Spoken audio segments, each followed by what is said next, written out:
और बहुत सी ऐसी बातें आजकल संसार में आ रही, लोग देख रहे हैं कि हजारों के पास सिद्धियां आ गई। मैंने आकाश से आप ऐसा करिए, एकदम से आपने ला करके अंगूठी रख दी। आपने सोचा हाँ हाँ हाँ हाँ महात्मा जी क्या कहने, अंगूठी ला के हमें दे दी, महात्मा जी के चरणों में चल। और महात्मा जी ने एक भूत आपके अंदर भर दिया अंगूठी के साथ। उसके बाद दूसरे दिन आप बीवी का जेवर चुरा करके लेकर महात्मा जी के चरणों में डाल दी। आपने ये नहीं सोचा कि महात्मा जी ने मुझे अंगूठी दी, मेरे नौकर को क्यों नहीं दी? भाई सारे संसार के प्रॉब्लम क्यों नहीं हल करती, देश के तो कम से कम करे। बड़े भारी गुरु भगत हो गए आप, हाँ हाँ गुरु जी महाराज क्या कहने, आपके अंगूठी आपने हमें दे दी, क्या कहने आप। बड़े बड़े इस चक्कर में घूमते, वो उनकी कमजोरियां हैं, वो अंगूठी लेने, उनको अंगूठी इंप्रेस करती, अंगूठी लेने जाते। और ये रईसों को और बड़े बड़े पदाधिकारियों को अंगूठियां क्यों दे रहे हैं, क्यों नहीं इन गरीबों को देते? ये कभी नहीं। फिर एक दूसरे तरह के होते हैं, वो आपने को हिप्नोटाइज कर सकते, वो ऐसी आपसे मीठी मीठी मीठी मीठी बातें करेंगे आपसे, जैसे बहुत सी औरतों को कहते हैं कि साहब मैं आपका पूर्व जन्म का पति था। अब औरतें इतनी गधी होती हैं, उनको समझ में नहीं आता कि पूर्व जन्म का होगा तो होगा, चूल्हे में गया, अभी जो बैठा हुआ है उसको छोड़ के इसके पीछे को भागने का। खासकर जो औरतें फ्रस्ट्रेटेड होती है, जिनके आदमी बदमाश होते हैं, इधर उधर भागते हैं, उनकी औरतों को तो ऐसा आदमी बड़ा अच्छा लग गए उसके पीछे। अब साहब वो मेरे गुरु महाराज हाँ हाँ हाँ हाँ, मुझे तो उन्होंने बिल्कुल एकदम मेरी हालत खराब कर दी। ये नहीं जानती कि उनके अंदर की जो सेक्स की दबी हुई प्रवृत्तियां हैं, उसको उभार करके और उसको संजो करके वो आप पे ऐसा आघात करे और आपसे रुपया पैसा लेता। ऐसी मैंने केसेस देखी कि औरतों ने सारी अंगूठियां क्या, चूड़ियां क्या, वो सब ले। ये एक तरह का प्लान। दूसरी चीज है, आपको डोरा बांध देंगे। आप डोरा बांध दिया, ये तो बहुत सस्ता मामला है।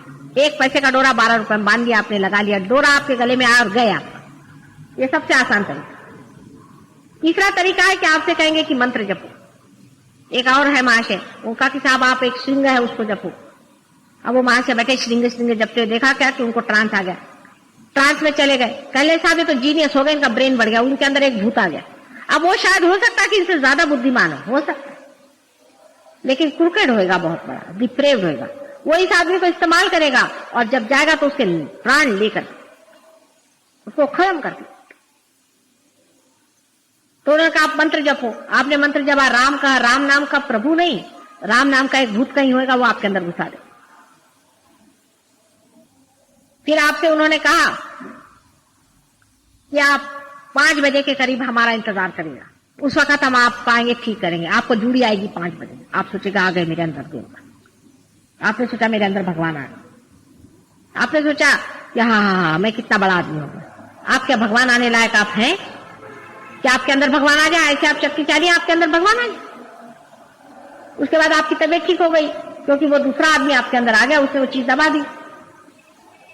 आपने सोचा हाँ हाँ हाँ कितने अच्छे हम हो गए। ऐसे स्पिरिचुअल बड़े भारी हीलर वहां लंदन शहर में तो इतने भरे हुए हैं जिसकी कोई हद। ईसा मसीह ने इसके खिलाफ इतनी बुलंद आवाज उठाई थी। नानक जी ने भी हिंदुस्तान में बहुत उसके बाद बहुत विवरण किया, बहुत नानक जी ने कहा। इसीलिए सिख लोग जो नानक जी को मानते हैं, नहीं नानक जी को मानने वाले लोग जो हैं बहुत से हैं, लेकिन उसमें सिख लोग, जैसे सिंधी लोग भी मानते हैं नानक जी, लेकिन सिंधी लोगों में इतना गुरुओं का चक्कर है इसकी कोई हद ही नहीं, क्योंकि उनके पास पैसा होता है, जहां पैसा वहां ये भूत पहले पहुंचेंगे। उनको तो उसकी सूंघ लगती है, उनको खुशबू आती है, इसके पास पैसा है, चलो। हर एक पैसे वाले के पीछे में 2-4 तो भी ऐसे लगने थे, और सब पैसे वाले उनको चाहे हो कि मन में ये लगता है कि मैंने गलत तरीके से पैसा कमाया है या कोई बात हो, वो सोचते चलो इसको थोड़ा सा पैसा दे दो, अपना भी पाप मोक्ष हो जाए। वो पता नहीं कि तुझसे कितना अधिक पापी ये बैठा हुआ, उसको पैसा देने से तेरा पाप नष्ट नहीं। तो उसको उन्होंने 2-4 लाख रुपया दे दिया। बाबा जी बाबा जी बाबा जी गए। एक बाबा जी के किस्से सुनाए तो आप लोग कहिएगा कि बाप रे बाप किस चक्कर में हम। अभी सितारा देवी ने एक का किस्सा सुना कि एक बाबा जी थे, वो किसी बड़े रईस के घर में रहते थे। तो मैं जाती थी तो मैं भी उनके यहाँ जाया करती थी। ऐसे एक दिन मेरे पास पुलिस वाले आए, कहने उनके उसने 7 लाख रुपए मारे, आपसे भी रुपया मारा था। मैंने कहा मैंने तो उनको कुछ खास दिया नहीं। हाँ भाई थोड़ा बहुत दे लेती थी मैं। उसके बाद में पता हुआ कि उन्होंने 7 लाख रुपए मारे, तो पेपर में आया था कि उनको पकड़ा गया और वो जेल में चले गए। उसके कुछ दिन बाद मुझे मिले, 7 साल बाद, तो वैसे के वैसे हट्टे खट्टे, कुछ उनको हुआ नहीं था। तो मैंने उनसे पूछा कब आए, मैंने उनसे नहीं पूछा जेल से कब आए, तो खूब जोर जोर से हंसने लगे। इतने बेशर्म होते, उनके कॉन्शियस नहीं होता, इतने बेशर्म होते, उनको जन लज्जा या कोई लज्जा नाम की चीज, उनको जेल में 10 साल बैठा, फिर बेशरम जैसे वैसे काम कर। उससे तो एक चोर अच्छा है जो कहता है कि मैं चोर हूं, चोरी करता है, वो जेल में जाता है, वहां से ठीक होके आता है, उसका वो शर्म महसूस करता है, वो सोचता है कि देखो मैंने कितने गंदा काम। लेकिन ये लोग तो सोचते कि अच्छा मैंने ठगा इन लोगों को, मेरे पास अक्ल ज्यादा थी इसलिए मैंने ठग लिया। हमारे यूपी में एक नटवरलाल करके महाशय हैं, वो भी हमारे श्रीवास्तव ही है और वो वहां पक्के छटे हुए चोर हो, ऐसे चोर हैं, उनकी ऐसी कमाल है कि उनको कोई भी आदमी जेल में एक महीने से ऊपर रखने नहीं देते। एक दिन ऐसा हुआ कि एक जेलर साहब के यहाँ मैं गई थी तो उनका आप नटवरलाल को देखना चाहते, मैंने कहा मैं देखूंगी, मैं मिलूंगी, देखो तो कैसा आदमी। मैंने देखा कि वो निहायत बेशर्म है, इतना वो बेशर्म है कि वो कुछ भी कर सकता है, जिसको शर्म ही नहीं हो, किसी धर्म ही जिसके अंदर नहीं हो, किसी तरह का काम कर सकता है। तो भी उसमें इतनी चीज थी कि जब मैं गई तो उसने मेरे सामने आंख नहीं चुका।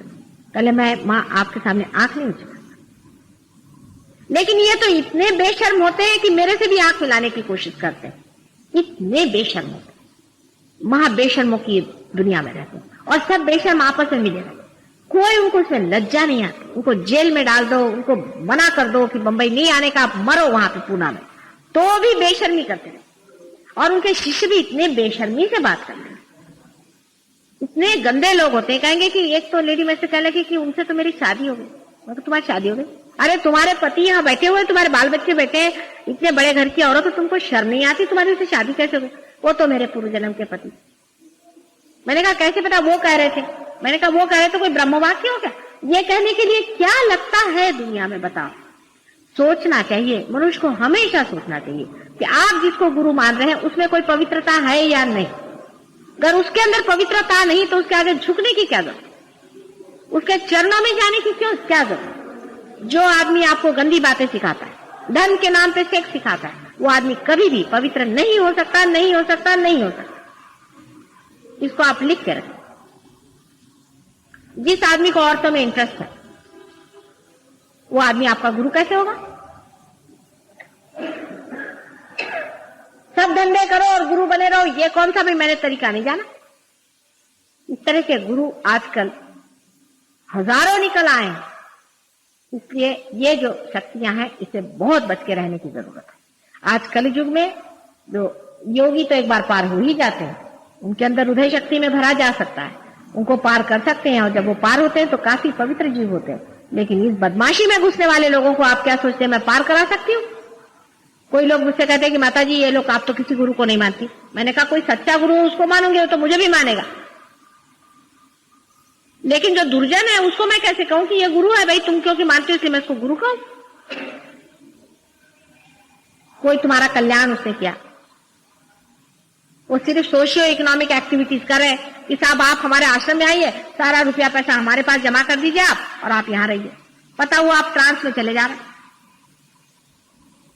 और 80 साल की बुढ़िया औरत अपने सर पे हीरा बांध के बैठी हुई है क्या मैं तो जगन माता। दूसरों का पैसा खा करके हीरे लगा के बैठेगी, उसको शर्म नहीं आती? कोई उसके पति का पैसा था या उसके बाप का पैसा था? आप संन्यास लेके बैठी हुई, क्या जरूरत है आपको हीरे लगा के बैठे?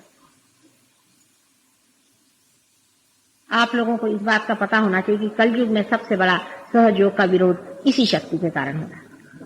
ये जो गंदी शक्ति, मैली शक्तियां संसार में फैली हो, जिसके कारण से ये गुरुडम आदि फालतू की चीजें और ये आश्रम आदि फालतू की चीजें इकट्ठी हो गई, उसी के कारण, उसी वजह से आज सहयोग हमारा पनप नहीं।